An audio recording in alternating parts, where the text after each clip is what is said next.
应朝鲜劳动党总书记、国务委员长金正恩邀请，俄罗斯总统普京于18号到19号对朝鲜进行国事访问。这是普京时隔24年再次访问朝鲜，也是对去年9月金正恩访问俄罗斯的回访。此次访朝，朝俄两国签署了哪些协议？未来东北亚地区安全局势又将如何演变？一起来洞察关键。据外媒报道，普京搭乘的飞机于当地时间6月19号凌晨2时45分降落在平壤顺安国际机场。朝鲜最高领导人金正恩亲自到机场迎接普京。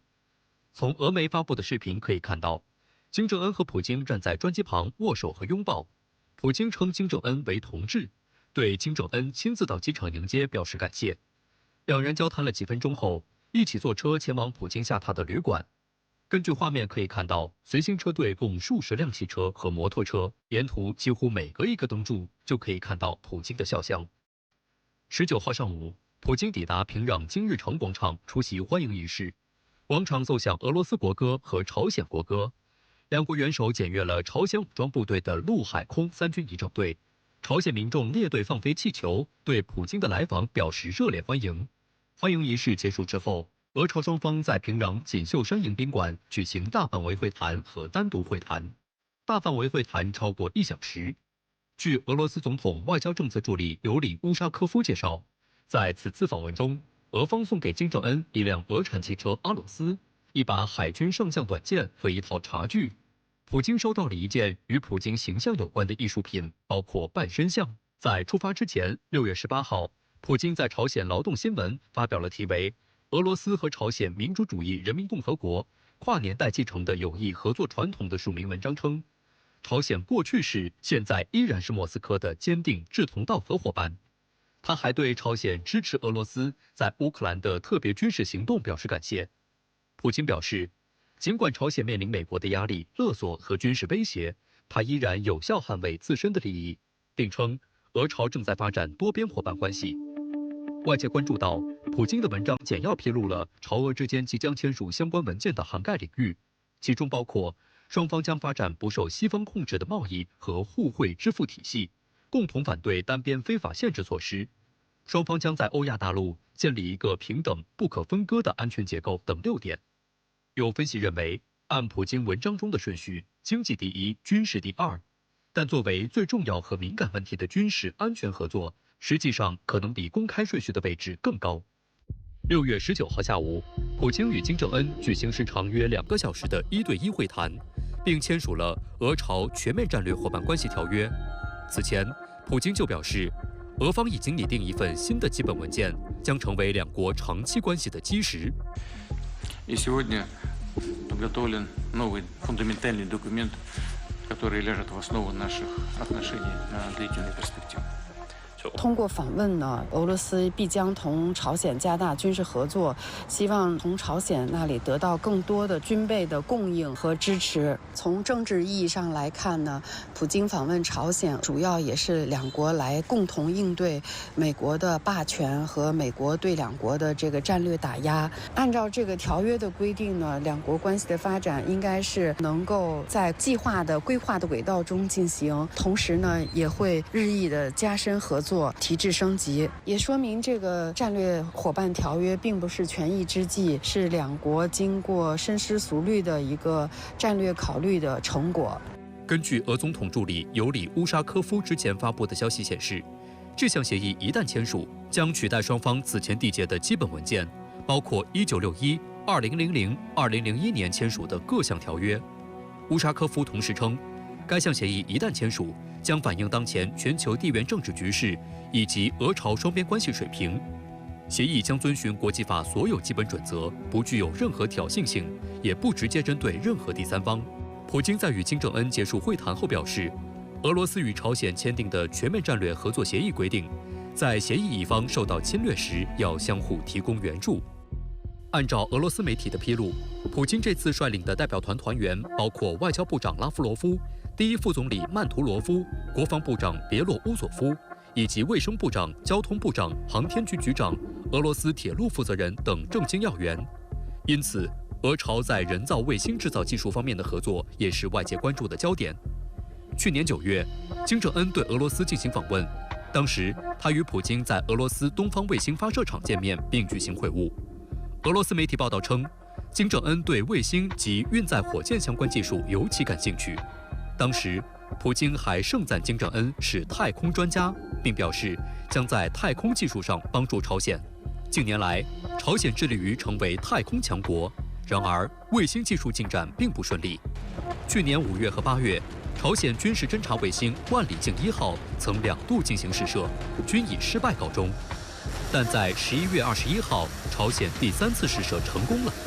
这是2016年以来朝鲜首次成功发射卫星。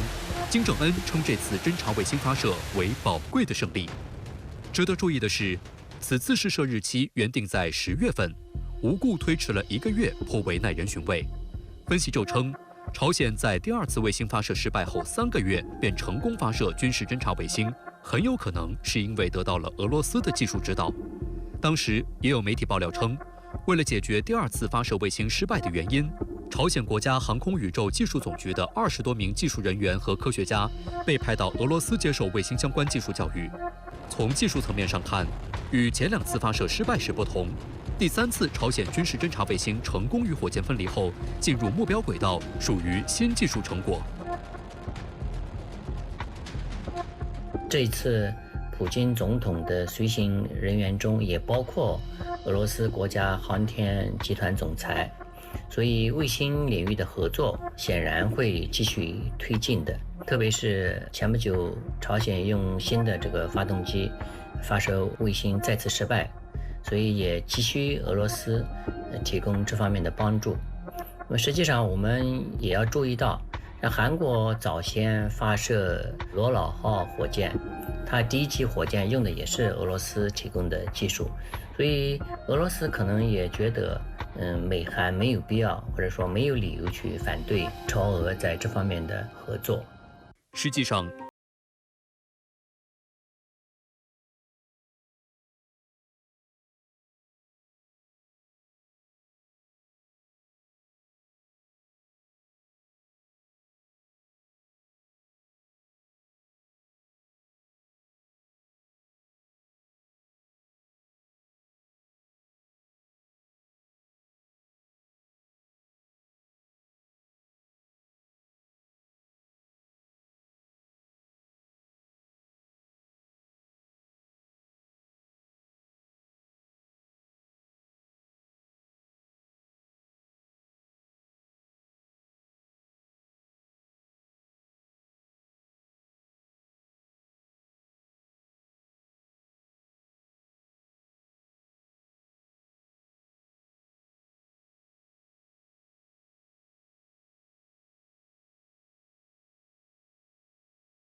不是说因为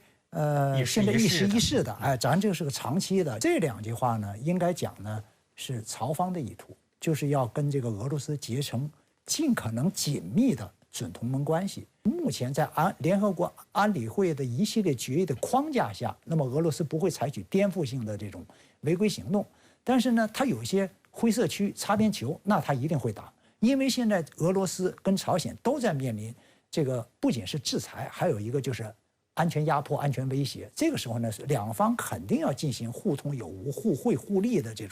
这个敏感领域的合作。普京在此次访朝前，在朝鲜劳动新闻上发表的署名文章当中就提到，朝俄双方呢将发展不受西方控制的贸易和互惠支付体系，共同反对单边非法限制措施。这个呢也引发了世界的广泛关注。那么，双方达成这样一个协议，对于世界经济格局会产生什么影响？朝鲜跟俄罗斯都被踢出那个咱们很熟叫 SWIFT， 对吧？都踢出去了。踢出以后，这2国家怎么进行贸易？这是一个实践的过程。但是普京提出这个目标了，这个目标推进的过程本身吧，它会汇入到一个潮流当中。是什么潮流呢？就是去美元化的这个潮流。朝俄这个事情呢，在经济总量上微不足道。但是在那个整个的历史潮流当中，它意义很大，这是一个重要的问题。第二呢，就是说，它的这种探索本身啊，其实是在瓦解美国西方的制裁体系。所以总的讲呢，就是现在这个美国人包括美日韩关注这个朝俄合作呢，尽管俄罗斯保证了我们要遵守国际法，这个是俄罗斯对全世界的庄严承诺。但是同时呢，国际法不光是美国的法呀，你比如说你凭什么我用美元？我不用美元也符合国际法。同时呢，我绕开 SWIFT， 你制裁我的，我绕开你的制裁手段，我进行正当贸易也是国际法。而这种符合的国际法呢，在颠覆美国主导的贸易体系、制裁体系，这个本身在对整个国际格局也会产生影响。据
是俄罗斯的优先的选项，特别是在俄乌冲突造成整个西方国家对俄罗斯进行制裁的背景下，那么开发远东显得就更加迫切。那么远东从地缘上讲，因为和半岛很近，与韩国很近，所以对俄罗斯而言，韩国显得很重要。那么其远东开发是需要韩国的资本和技术的参与的。那么此外，俄罗斯过去几十年一直想推动俄朝韩三边在铁路呀、天然气管道的铺设呀、电力啊、物流啊等方面的合作，所以这个对俄罗斯远东开发这个经济发展都是很重要的。从这个角度来讲，俄罗斯当然需要管理好俄韩关系，中长期的布局它在朝鲜半岛的地缘政治和地缘经济的影响力。分析人士认为，在顾及美国的情况下，韩国如何处理与俄罗斯的关系成为难题之一。实际上，此次在获悉普京即将访朝之时，韩国随即与美方通话对表。6月14号，韩国外交部表示，副外长金红军与美国副国务卿坎贝尔举行紧急电话会议。金红军介绍韩方立场称，普京访朝不应带来强化朝俄军事合作的结果，这违反联合国安理会决议，危及地区和平稳定。坎贝尔表示，美方全力支持韩方立场，并对普京访朝可能带来的地区不稳定和挑战深有同感，希望双方就此持续紧密合作。在俄朝官宣普京访朝之后，美国白宫再次对俄罗斯与朝鲜深化关系表示担忧。美国白宫国家安全委员会战略沟通协调员科比17号说，普京此次访问朝鲜似乎是普京在大选后魅力攻势的一部分。What we are concerned about, Trevor, is the deepening relationship between these two countries. 18号，美国五角大楼对普京访朝表示关切。五角大楼发言人莱德表示，俄罗斯和朝鲜的关系日益密切，应该引起关注。莱德再次提及，朝鲜向俄罗斯提供弹药和武器，帮助后者继续推进针对乌克兰的特别军事行动，这是美方持续关注的事情。莱德声称，美国在印太地区和朝鲜半岛的重点是与盟国伙伴合作，促进该地区的和平、稳定与安全。一段时间以来，俄朝两国在军事领域的一举一动都牵动着美韩等国的神经。根据韩国国际广播电台报道，美国国防部负责核武器和反大规模杀伤性武器政策的副助理部长理查德·约翰逊6月10号在韩美同盟强化对话研讨会上表示，俄罗斯有可能向朝鲜提供包括地对空导弹在内的弹道导弹及其他尖端技术。6月14号，韩防长申元实在接受采访时称，韩国发现朝鲜运送了至少1万个集装箱到俄罗斯，这些集装箱可容纳多达480万枚俄军轰炸乌克兰时所使用的炮弹。 북한이 어떠한 위협과 도발에도 한미가 압도적인 힘으로 공동 대응해 나가기로 했습니다. 正是在这样的背景下，韩国媒体报道，美日韩计划将在6月底举行3国首次多域军演，代号“自由之刃”。此前，3国仅在单一作战领域进行联合军演。自由之刃将是首次多域演习，将涵盖空域、海域、太空域、网域等多个作战领域。演习的名称“自由之刃”由美韩自由护盾演习和美日利刃演习拼凑而成，这也象征着3国进一步提升军事合作高度。那美日韩一直希望利用朝鲜威胁来促进美日韩3边军事合作的，因为这符合美国的利益，也符合美国近些年来亚太政策的调整。最终目的当然是想牵制中国，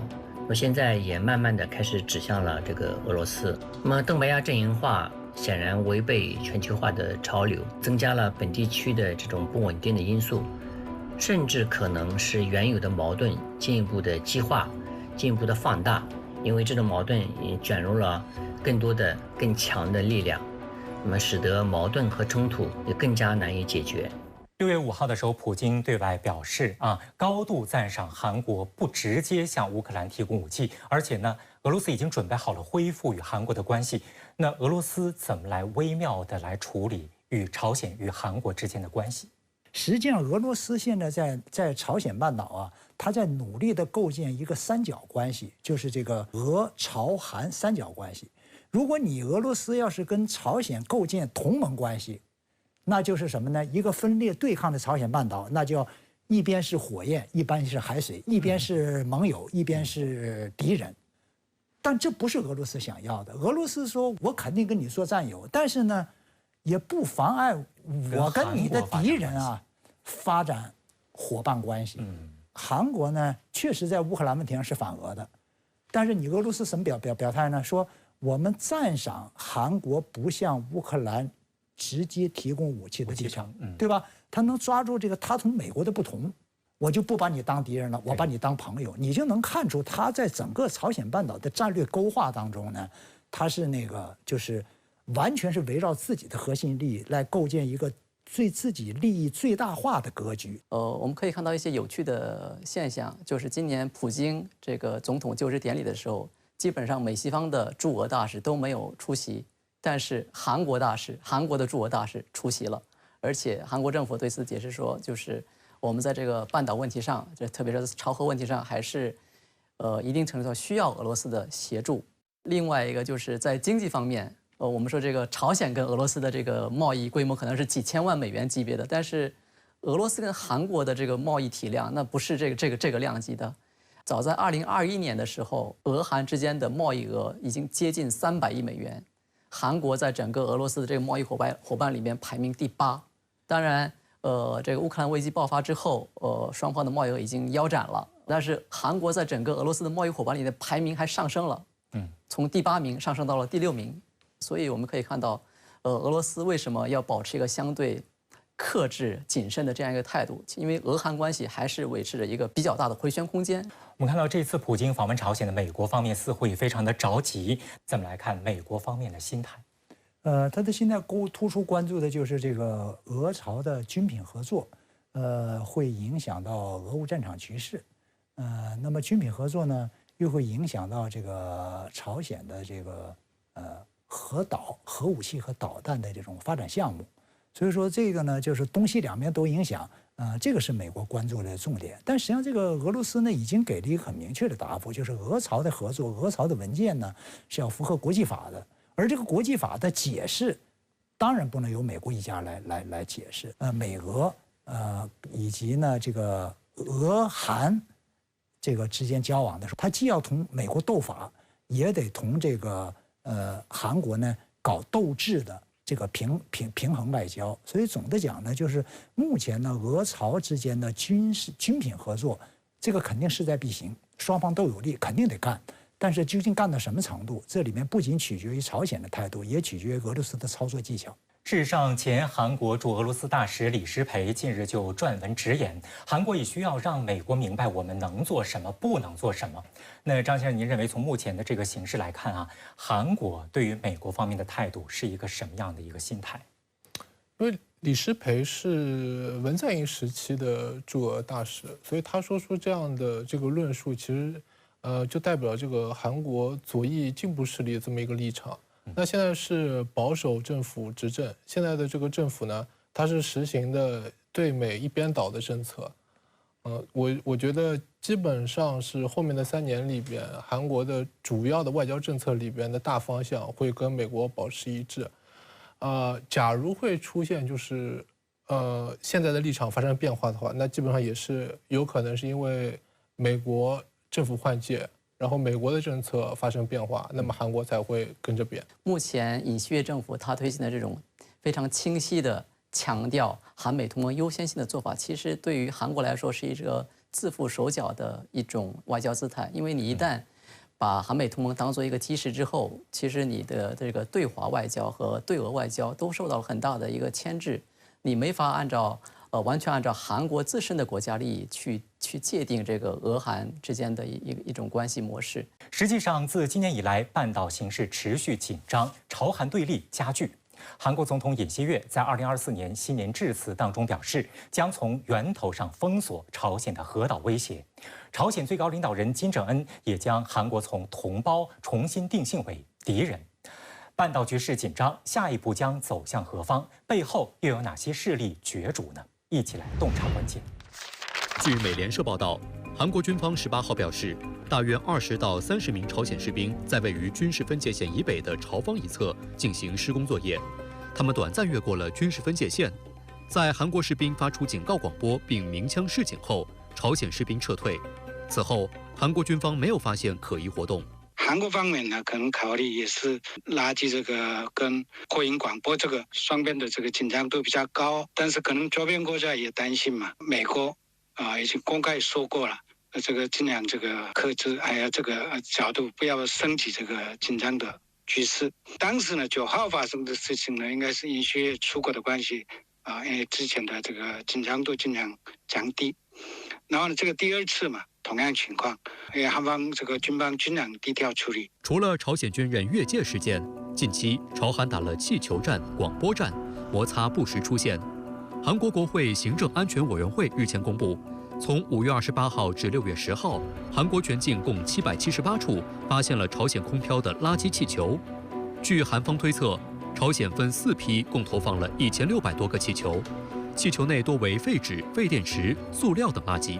部分含有动物粪便，对韩国车辆、住宅、商业建筑和塑料大棚等造成了不同程度的破坏。在此之前，朝鲜曾于2016年1月至5月、7月和10月、2017年2月以及2018年1月和3月对韩国空飘气球，加起来的气球数量也约为1000多只。而今年在短时间内集中空飘气球实属罕见，受影响的范围也更加广泛。作为回应，韩国活动人士6月6号向朝鲜发送了装有韩国流行音乐和韩剧的 U 盘气球。在这场最新的气球大战中，韩国这些气球还拥有了新功能，携带连接在小降落伞上的扬声器，播放预先录制好的信息。灯笼形状的扬声器装置由一个防水盒、锂离子电池和一个扩音器构成。当被投放后，扬声器顶部的3个彩虹色小降落伞就会打开，底部的泡沫底座有助于吸收着陆时的震动，然后播放15分钟的歌曲和预先录制的信息。暂停30分钟后重新开始播放，一个电池可以使用5天。民间团体播放气球广播，而韩军则在9号决定重启在最前线地区对朝实施扩音喊话。这是韩国军方自2018年后时隔6年重启边境对朝扩音喊话。据悉，在当天节目中，扩音器播出了韩国国军心理战团制作的自由之声 FM 广播。下午5点开始的节目中播放了韩国国歌，播音员问候称：“朝鲜同胞们好。”播出了本月4号韩国国务会议表决并重新审议了919军事协议全部效力停止案作为第一个消息。在约30分钟的新闻播报后，广播还播放了韩国偶像团体防弹少年团的热门歌曲《Butter》、《Dynamite》、春日等。韩国认为呢，前线的朝鲜的军人也是年轻的一代嘛，韩国的这种大众歌曲，特别是年轻人喜欢的这种歌曲，这些这个扩音广播的内容当中，要播放这种的这个韩国的流行的年轻人特别喜爱的这种歌曲的话呢，影响对方前线的这些年轻军人的这个警戒意识。但令外界意外的是，在恢复对朝广播1天后，6月10号，韩方突然宣布将暂停对朝广播，理由是随机保密的播报是心理战的一部分，韩军正在通过灵活的战略全面管控局势。外界纷纷认为，韩国政府释放出的善意令人意外，似乎有意在缓和紧张局势。从韩国的角度看，尹锡悦在国会选举尘埃落定后，背上了沉重的政治包袱。国会的在野阵营正在集合力量，准备对尹锡悦进行新一轮的政治攻伐。此时，尹锡悦政府或许更倾向多一事不如少一事，集中力量应对国内政局。实际上，近期朝韩双方上演了这个气球战、广播战啊，归根到底是一个什么战？这个效果又怎么样？第一是显得对对方政权的大不敬和挑衅；第二呢，确实也是对对方政权的一种威胁。为什么这么干？就是因为要通过这些手段呢来颠覆朝鲜政权，这个是非常明确的。那么这个是直到什么时候呢？就是南北和解文在寅的时候，把它给解决了。他甚至什么呢？规定你韩国这些团体啊，谁在干这个放气球的事儿，那就违法。他弄了一些法令就不许干了。但现在这个政府大家都知道，他这个对北的政策跟文在寅政府蛮拧的。所谓什么宣传战、喇叭战、气球战，说到底啊，对韩国而言是一个政权颠覆战，而对朝鲜而言呢，它是个政权保卫战和这个尊严保卫战。尹锡悦上台了之后，韩国的这个统一部的部长安排了一个极右翼的人士，然后韩国统一部的预算大规模的削减。现在我们看到的这个媒体上大量的说的朝鲜往韩国飞的这个气球，其实它只是一个朝鲜对于韩国的一个对等反制。我看到的数据是一次性如果发10个气球的话，里边包含了20万张传单。因为我们知道，就是对于尹锡悦政府来说，就它是一个保守政府，它在他国内执政困难的时候，他非常需要塑造出一个敌人。韩国政府6月4号终止了韩朝919军事协议。我们知道，这项协议是近几届韩国政府与朝鲜达成的非常重要的成果之一。现在韩国方面终止了这样一个协议，对于半岛局势有什么影响？对这个协议终止，韩国国内的主要的担心在于就是这个广播的恢复。因为这个一旦广播恢复之后，朝鲜对这个是比较敏感的，因为这个广播的声音可以传到好几公里之外。韩国民众主要担心的是，朝鲜可能会对这些广播的设施进行那种定点性的炮击和清除，它可能会波及到这个边境地区的民众。现在没有协定之后，大家控制这个战争就只能靠默契了。但这默契这个东西，你很难说，你哪怕99次默契，只要有1次误判，那有可能导致一个不可控的一个后果。韩国民调机构盖洛普14号发布的一份民调结果显示，韩国总统尹锡悦近期的施政好评率为26%，差评率为66%，处于历届韩国总统支持率倒数的水平。细看民调结果，外交以23%的好评率居首，而差评的首位理由则是经济民生和物价，差评率达到13%。尽管外交已经是好评首位，但是今年没有被G7峰会邀请，也让尹锡悦政府大为受挫。而近期国内的韩国医生辞职潮事件、妻子金建熙名牌包丑闻等负面新闻仍然在延烧，内忧外患，尹锡悦能否摆脱当前的执政阴霾呢？一起来洞察关键。为了声援韩国实习医生和住院医师反对政府扩招的行动，6月18号起，韩国最大医生团体大韩医师协会全面罢工。在此前一天，首尔大学医院教授也开始无限期停诊。当天，韩国总统尹锡悦在位于首尔龙山的总统府主持国务会议时，就部分医科大学教授以及大韩医师协会的集体停诊行动表示，对非法拒绝诊疗的行为感到非常难过和遗憾，对抛弃患者的非法行为必须严肃处理。对于医疗界提出的撤回医科大学扩招计划等要求，尹锡悦说，坚持不可能实现的主张，所有人都会成为受害者。此次医生辞职潮导火索是韩国政府2月初发布的医科大学扩招方案，内容包括从2025学年度起，将高校医学院招生规模从目前的3058人增至5058人，到2035年将新增1万名医生。医疗界强烈反对这一计划。从实习医生角度看，盲目扩招只会导致教学质量下降，大量增加的初级医生又会拉低薪酬，使职场竞争加剧，更加内卷。因此，约1.2万名实习和住院医生递交辞呈、罢诊离岗，造成医疗混乱。医政对立已经持续了4个多月，双方僵持不下，韩国医疗系统面临运营困难。我觉得尹锡悦政府他推动的这个医疗改革，从某种意义上来说是好心办坏事儿，这个出发点是好的，但是处理方式与沟通过程是简单粗暴强硬，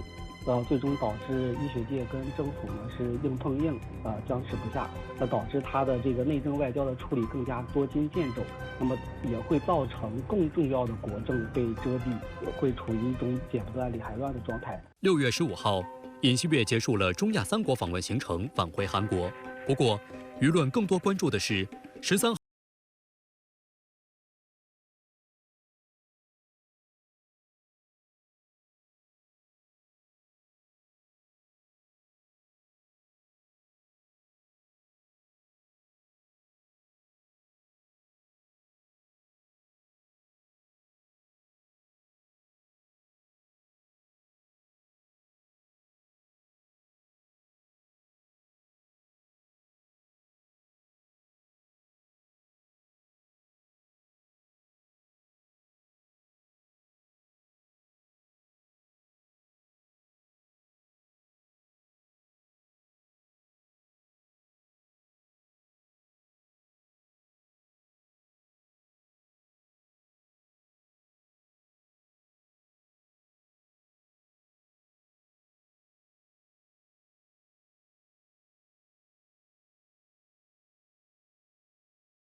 本国实际利益，韩国内舆论始终对美的友好行为心存怀疑，认为美对韩的承诺大多口惠而实不至。韩国医生辞职潮事件持续发酵。18号，韩国医疗界爆发全面停诊。韩国总统尹锡悦对大韩医师协会当天举行集体停诊行动表示，必须严肃处理抛弃患者的非法行为。那尹锡悦敢于如此强硬，背后的底气是什么？尹锡悦的底气在哪里？在民意，因为韩国是个医疗市场化的国家，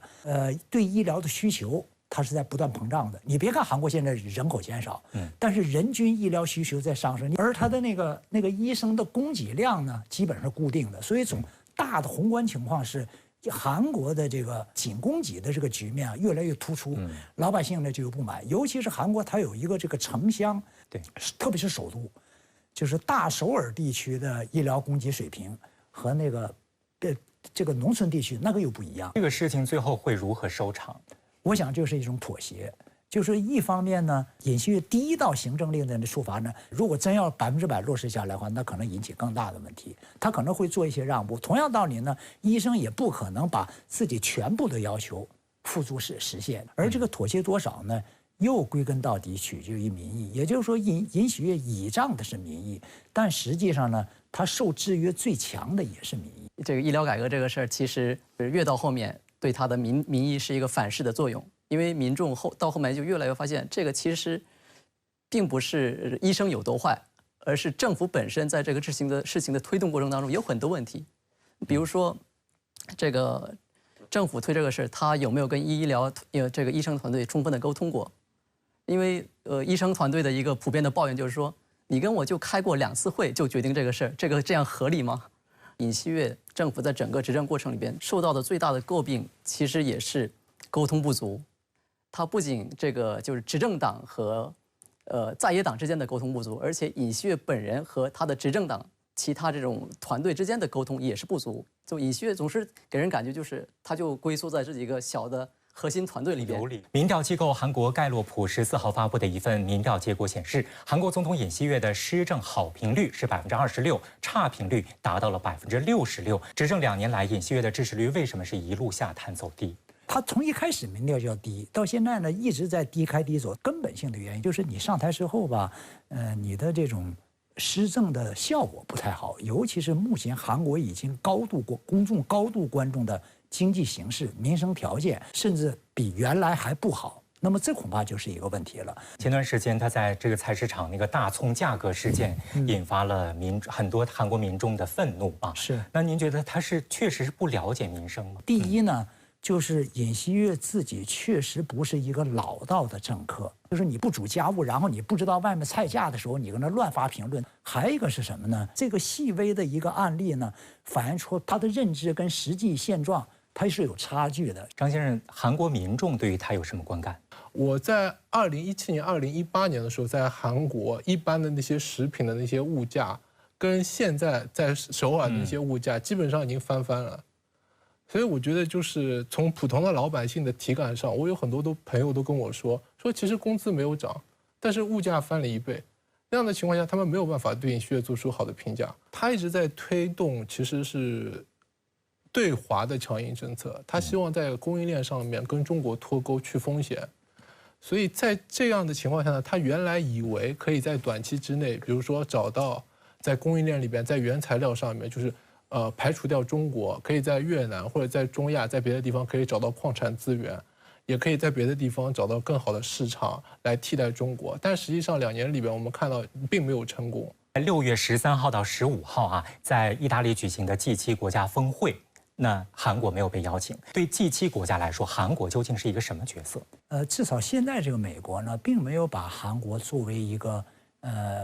G7 集团不可或缺的国家。美国对韩国、对日本这俩都是盟国，但是美国对于日本这个盟国，它把它作为在西北太平洋的战略资产。那韩国是在西北太平洋的战略棋子，这是不同层次的。既然是棋子嘛，你能来更好，但是不能来对美国也无所谓。说句实话哈，G7是美国说了算。意大利请了10来个国家，那美国说你再加一个，那不是什么难事儿，对吧？那么也就是说，美国没说话。